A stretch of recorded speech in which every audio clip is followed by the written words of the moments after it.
അത്രയ്ക്ക് മെലിയണം എന്ന് എൻ്റെ ഉള്ളിൽ ആഗ്രഹം ഉണ്ടായിരുന്നില്ല.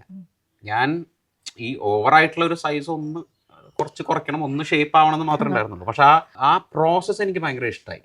തടി കുറയ്ക്കാൻ വേണ്ടിയിട്ട് ചെയ്തത് യോഗ പ്രാക്ടീസാണ്. അപ്പോൾ ബേസിക്കലി അതിൻ്റെ ഗട്ട് കറക്റ്റ് ആക്കുക എന്നുള്ളതാണ്.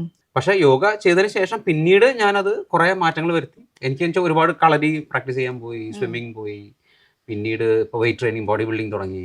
അങ്ങനെ കുറേ സംഭവങ്ങളുണ്ട്. അപ്പോൾ ഇപ്പോൾ എൻ്റെ റൂട്ടീൻ എങ്ങനെയാണെന്ന് വെച്ചാൽ ഞാനൊരു 2 മണിക്കൂർ എവറി ഡേ മോർണിംഗ് എൻ്റെതായിട്ടുള്ള റൂട്ടീൻ ഉണ്ട്.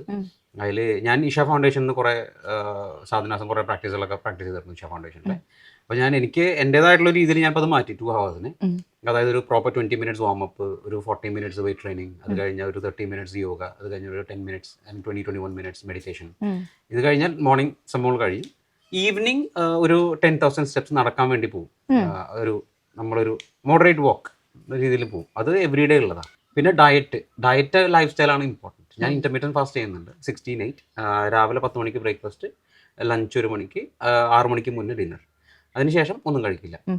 കഴിക്കുന്നതിൽ തന്നെ ഞാൻ ലാക്ടോസ് എനിക്ക് ചെറിയ സെൻസിറ്റീവ് ആണ്, പാലിൻ്റെ ഡയറി പ്രോഡക്ട്സ്. പിന്നെ ഗ്ലൂട്ടൻ സെൻസിറ്റീവ് ആണ്, മൈദ ഗോതമ്പ് ഐറ്റംസും സെൻസിറ്റീവ് ആണ്, അത് കഴിക്കില്ല. പിന്നെ റിഫൈൻഡ് ഷുഗർ, സ്വീറ്റ് അത് കഴിക്കില്ല. പ്രോസസ്ഡ് ഫുഡ് കഴിക്കില്ല. ഫ്രൈഡ് ഫുഡ് കഴിക്കില്ല. ചിക്കനും എഗ്സ് മാത്രമേ പ്രോട്ടീൻ സോഴ്സ് ആയിട്ട് എടുക്കുന്നുള്ളൂ.